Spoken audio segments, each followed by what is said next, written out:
جتنے میرے کنیکشنز تھے, جو جتنا مجھے عزت ملتی تھی, برطانیہ کی میں بات کر رہا ہوں, میں نے تو کبھی نہیں سوچا کہ میں اپنے ملک کے علاوہ کہیں رہ سکتا ہوں. میں ہمیشہ اس چیز کا جب بڑا ہو رہا تھا چاہتا تھا کہ کبھی ہم وہ غلامی نہ کریں جو میرے ماں باپ کی, ہمارے بڑوں نے کی تھی, انگریز کی غلامی. یہ میرے بچپن میں میرے سے تھا, میں نے کبھی کسی کی غلامی نہیں کی.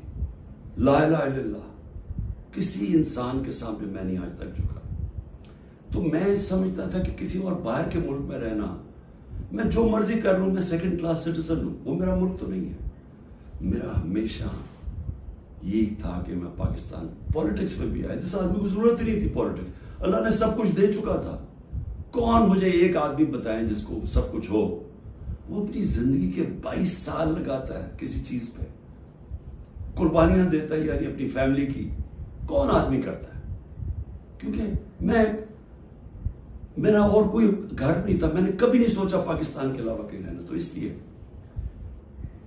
میں ہمیشہ یہ ذہن میں ڈال کے بیٹھا تھا کہ اگر ہماری فوج مضبوط نہ ہو, اور میری سٹیٹمنٹ سن لیں, میں پرائم منسٹر تھا, میں نے کہا کہ اگر فوج کمزور ہوئی تو ہمارا وہی حال ہوگا جو مسلمان ملکوں کا ہے.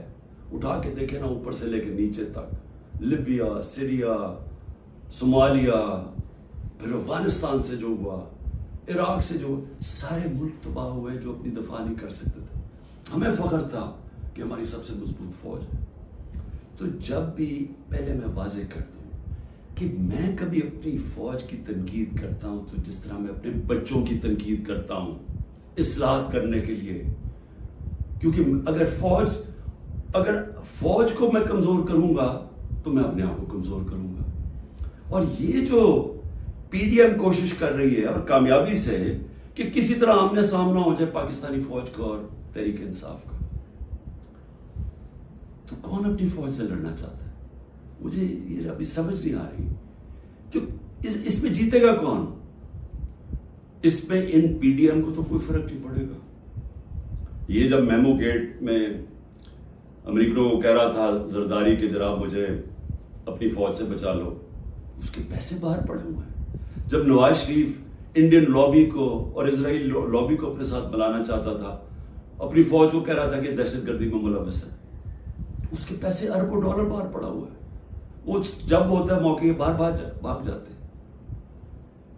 تو میرا تو کوئی باہر نہیں جانا. تو میں اس لیے آج یہ کہنا چاہتا ہوں کہ یہ لوگ کامیابی سے وہ کام کر رہے ہیں جو میری آنکھوں کے سامنے ایسٹ پاکستان میں ہوا تھا. میں نے وہ دیکھا ہوا ایسٹ پاکستان میں کیا ہوا تھا. سب سے بڑی پارٹی تھی, مجھے بہرحال الیکشن جیت گیا, فوج نے الیکشن کروایا, اور صاف اور شفاف ترین پاکستان کی تاریخ کا الیکشن تھا. کس نے تسلیم نہیں کیا؟ اس میں کوئی شک نہیں کہ فوجی لیڈرشپ کی قصور تھا, لیکن وہ آدمی جو چاہتا تھا کہ میں پرائم منسٹر بن جاؤں, اس کا بہت بڑا ہاتھ تھا. وہ کہتا ہے میں مانتا ہوں مجیب الرحمان کو, پاکستان نہ ٹوٹتا. اس نے پوری پلاننگ کی اپنی ذات کے لیے, اس نے پاکستانی فوج کو لڑا دیا سب سے بڑی پارٹی سے, ملک ٹوٹ گیا. آج وہی ہو رہا ہے. یہ پی ڈی ایم لڑا رہی ہے جان کے, یہ جو کیسز بن رہے ہیں کہ جی ملٹری کورٹ میں کیس کر دو, آرمی ایکٹ سے کیس کر دو. کبھی آج تک ایسا ہوا ہے کہ نہ آپ نے کوئی تحقیقات کی, نہ کوئی انڈیپینڈنٹ انکوائری ہوئی, نہ پتا چلا کہ یہ اس کے پیچھے کون تھا, اور ایک دم جج, جوری اور ایکسیکیوشن فیصلہ ہو گیا کہ جی تحریک انصاف دہشت گرد جماعت ہے, اور پکڑ دھکڑ شروع ہو گئی. 7,500 کارکنوں کو پکڑ لیا ہے, اس میں عورتوں کو پکڑ لیا ہے. کبھی اس ملک میں ہوا ہی نہیں ہے. یعنی جس طرح عورتوں سے بدتمیزی ہوئی ہے, یہ کب ہوا ہے یہاں اس ملک میں؟ اور پھر یعنی گھروں میں جانا رات کو, سارا گھر توڑ دینا, عورتوں سے دھکے دے رہے ہیں عورتوں کو. شیریہ رفیدی کی بیوی کو بھی ساتھ پکڑ کے لے گئے, پھر ایک جگہ سے چھٹی ہے شیرین مزاری, دوسری جگہ پکڑ لیتے ہیں. یعنی یہ کیا ہو رہا ہے؟ یہ تو اپنے ملک میں نفرتیں پھیلائی جا رہی ہیں. یہ تو جان کی ایسے مجھے لگ رہا ہے کہ میں کوئی خواب دیکھ رہا ہوں، گھنونا خواب، جس کے اندر ایک ملک کی تباہی دیکھ رہا ہوں سامنے۔ یہ کون سا ملک اجازت دیتا ہے اپنی اس طرح کی تباہی کرنے کے لیے صرف ان چوروں کی خاطر؟ میں آج رائے پوچھنا چاہتا ہوں، مجھے یہ بتائیں، تحریک انصاف 27 سال سے ہے، مجھے ایک جگہ بتائیں کہ عمران خان نے کہا ہو کہ کسی قسم کا آپ قانون توڑیں، قانون کے باہر چلیں، آئین کے باہر چلیں؟ مجھے ایک دفعہ ایک سٹیٹمنٹ میری بتائیں 27 سال میں، مجھے ایک میرے لیڈر کی سٹیٹمنٹ بتائیں جو میرے نیچے ہے، جو میری پارٹی کے لیے وہ کہے کہ جناب توڑ دو، گھراؤ کرو، جلا دو۔ ایک جگہ بتائیں۔ مجھے یہ بتائیں کہ جب 25 مئی کو، اچھا اس سے پہلے چلیں، 9 نومبر کو 9 اپریل کو مجھے نکالا پچھلے سال، 10 اپریل کو لاکھوں لوگ سڑکوں کے اوپر نکلے، کسی نے کوئی کچھ کیا؟ کس نے کوئی جلایا گرایا کچھ کیا؟ سب کو پتا تھا کس نے نکالا ہے، کچھ ہوا؟ اس کے بعد 25 مئی کو ہم ایک پرامن مارچ کر رہے ہیں، جو 3 لانگ مارچز انہوں نے میرے خلاف کی تھی، ہم نے ان کے خلاف ایک FIR رجسٹر کی، گھروں میں گھس کے انہوں نے لوگوں کو پکڑا، وہ پہلی دفعہ شروع ہوا، جو انہوں نے 3 بجے لوگوں کے گھروں میں پکڑ کے لوگوں کو مارا داڑا، اور پولیس سے پوچھے وہ کہ جی نامعلوم افراد سے پیچھے سے حکم ہے، جب پولیس سے کہ وہ جی پیچھے سے ہمیں حکم ہے، ہمیں تشدد کیا گیا۔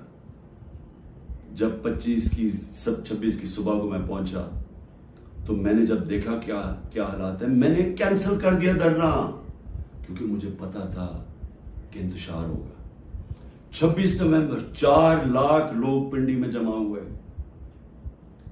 میں کہہ سکتا تھا کہ ہاں ہم اب اسلام آباد کی طرف جائیں گے، مجھے تب پتا تھا کہ انتشار ہوگا، لوگ مایوس ہوئے، مجھے برا بھلا کہا، میں نے کینسل کر دیا۔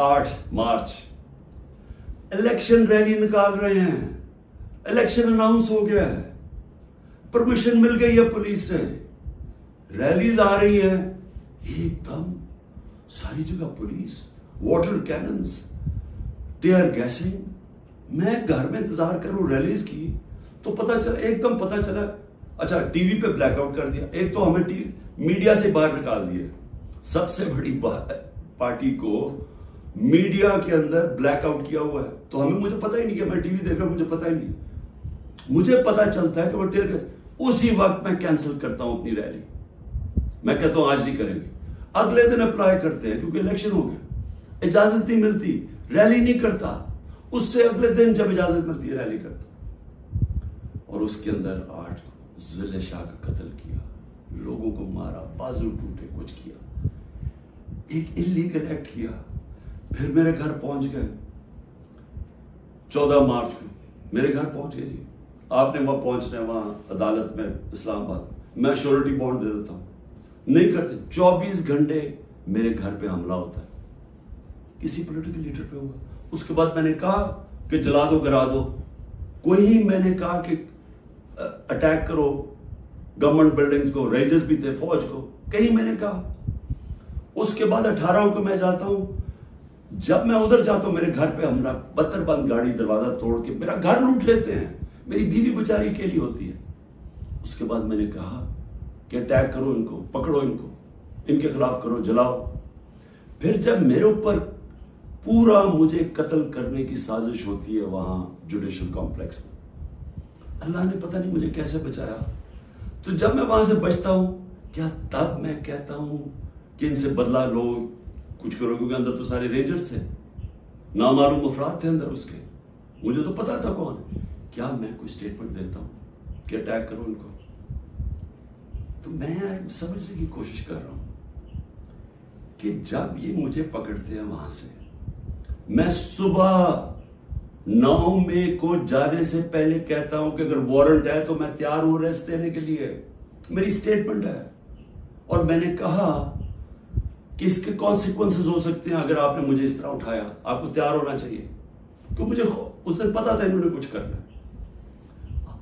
آرام سے پکڑ لیتے، پولیس سے پکڑوا دیتے، ساری دنیا کے اندر امیج گیا ہے کہ پہلے شیشے توڑ کے سر پہ میرے ڈنڈا مارا، لوگوں کو زخمی کیا، اور مجھے ایسے پکڑ کے لے کے جا رہے ہیں جیسے کوئی دہشت گرد ہے کہ پاکستان کا سب سے بڑی ڈیموکریٹک پارٹی کا سربراہ نہیں.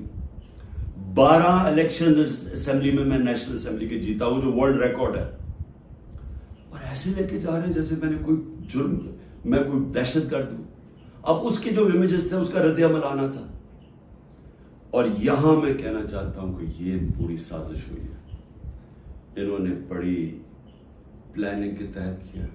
ہمارے پاس اب ساری ایویڈنس آ گئی ہے, ہم عدالت پہ جانے لگے ہیں کہ جوڈیشل کمیشن بنائی جائے, تحقیقات کی جائے کہ ایک پارٹی نے اتنی اپنی طویل سٹرگل میں جب اس نے کبھی وائلنس کی طرف گئی ہی نہیں ہے تو وہ ایک دم یہ کیسے جا کے جلانا شروع ہوگا. اور اس کو تو اس کے اوپر تو سب سے پہلے آئی جی پنجاب کو بلائیں, یہ جو جناح ہاؤس میں ہوا ہے. یہ ہم وہاں وہ لوگ بتا رہے ہیں, میں جب ادھر تھا پولیس لائنز کے ادھر انہوں نے مجھے رکھا ہوا تھا, تو وہاں جب مظاہرین آئے تو وہ بھی اتنی دور تھے تو پولیس نے ان کے اوپر اٹیک کر دیا, شیلنگ کر دی. تو یہاں لبرٹی سے لوگ جا رہے ہیں ادھر, تو کدھر تھی پولیس؟ یہ کس نے کیا ہے؟ اگر اس کی صحیح تحقیقات ہو جائے تو پتہ چل جائے گا اس سازش کے پیچھے کون تھا, کون اس کو استعمال کرنا چاہتا تھا ایک پوری پارٹی کو بین کرنے کے لیے, قلعدم کرنے کے لیے. یہ جو 7,000 7,500 لوگ جیلوں میں ڈالا ہے, یہ پہلے سے پری پلان تھا. اس کو بہانا مار کے تو ساری پارٹی کو جیل میں ڈالنا تھا. اور پھر یہ جو لوگوں کو کہا جا رہا ہے کہ جی اب پارٹی چھوڑ دیں, یا جو اناؤنسمنٹس ہیں, مجھے یہ سمجھ نہیں آ رہی کہ کیا جو یہ کر رہے ہیں ان کو سمجھ آ رہی ہے کہ یہ پاکستان کدھر جا رہا ہے. کیونکہ پی ڈی ایم تو چاہتی ہے یہ, وہ جو لندن میں بیٹھا ہوا ہے اس کو کوئی فرق نہیں پڑ رہا کہ ملک کا ادارے جائیں, آئین جائے, ملک کی فوج بدنام ہو, اس کو کوئی فرق نہیں پڑ رہا. کیونکہ اس نے خود فوج بڑی بدنام کی ہوئی ہے پہلے, اس کو نہیں فرق پڑ رہا. فرق ہم سب کو پڑ رہا ہے. یہ جن کا جینا مرنا ہے پاکستان میں, خوف ہمیں آ رہا ہے اس چیز کا. اور یہ مجھے افسوس سے کہنا پڑتا ہے کہ اس کے اندر اگر کوئی یہ سمجھ رہا ہے کہ یہ اسٹریٹجی سے کوئی سب سے بڑی پارٹی ختم ہو جائے گی, وہ پارٹی اس لیے نہیں ختم ہو سکتی. ذرا پھر سے یہ دیکھ لیں, جس پارٹی کے پاس 70% اس کی مقبولیت ہو ملک میں, آپ اس کو ختم نہیں کر سکتے. لوگ بھی چھوڑ دیں, لوگوں کو جو بھی کہیں ان کو چھڑوا بھی دیں کہ جی ہم نہیں جا رہے, پریشر ڈال کے, اس سے پارٹی نہیں ختم ہونے لگی. پارٹی کا ٹکٹ پھر بھی جیتے گا. یہ جو راستہ ہے یہ تو پاکستان کی تباہی ہے. اور صرف یہ جو باقی پیڑھی ہے, جو ریلو کٹے ہیں, جن کا نہ ووٹ بینک ہے نہ کچھ ہے, جو مزے لے رہے ہیں اقتدار کے, یہ صرف یہ کی کوشش یہ ہے کہ فوج کو پاکستان کی سب سے بڑی پارٹی سے لڑایا جائے. یہ ہے سازش. سو میری آپ سے ریکویسٹ ہے, میرے اپنے پاکستانیوں سے, کہ دیکھیں یہ وقت ہے کہ ہم سب جاگیں کہ کیا ہو رہا ہے. یہ جو خوف اور ہراساں پھیلایا جا رہا ہے, اس کا صرف ایک ہی مقصد ہے کہ لوگ چپ کر کے بیٹھ جائیں. یہ جو عورتوں سے کر رہے ہیں, یعنی میں پھر سے یہ کہنا چاہتا ہوں کہ مجھے تو ابھی سمجھ نہیں آ رہی کہ یہ ہم کون سی دنیا میں ہیں. ہمارے ملک, ہماری جو دین ہے, ہماری تو روایتیں, چادر اور چار دیواری, میں نے تو کبھی ایسا نہیں دیکھا. مجھے صرف ایک ہی چیز سمجھ آ رہی ہے کہ یہ کوئی خوف پیدا کرنا چاہ رہے ہیں. اور مجھے ڈر یہ ہے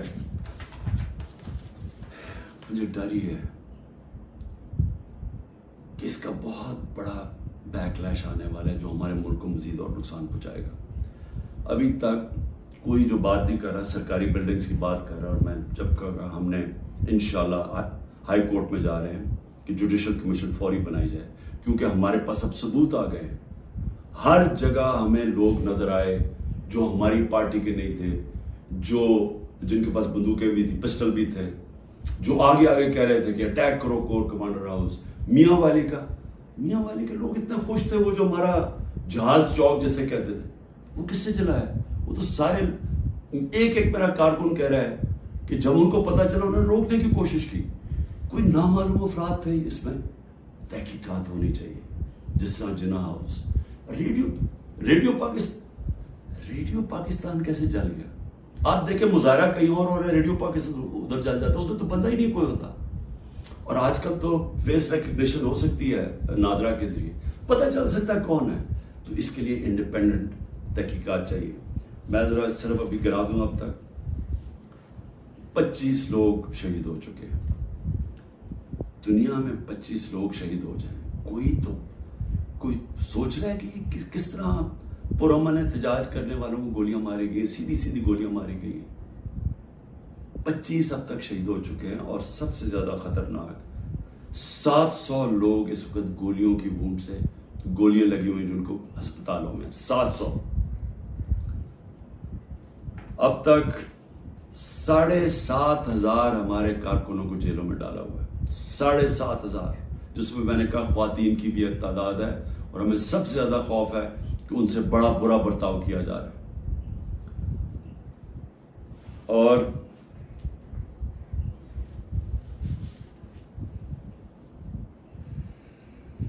آخر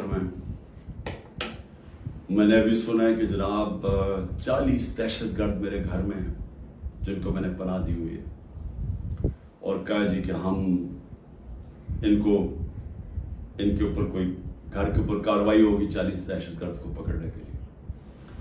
میری ریکویسٹ ہے آپ کو کہ 40 دہشت گرد اگر گھر میں ہیں تو میری زندگی کو بھی خطرہ ہے.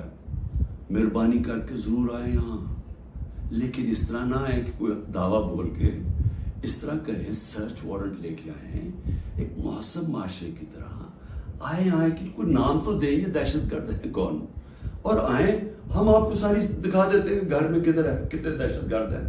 شاید میرا ہی فائدہ کروا دیں گے کہ اگر کوئی چھپا ہوا وہ دہشت گرد ہے.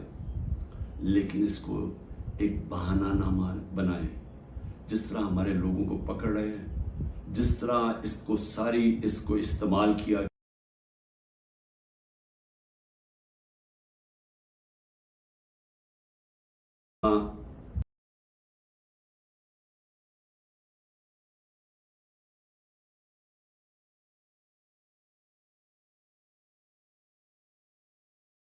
اس وقت اس کو اور آگے نہ بڑھائیں.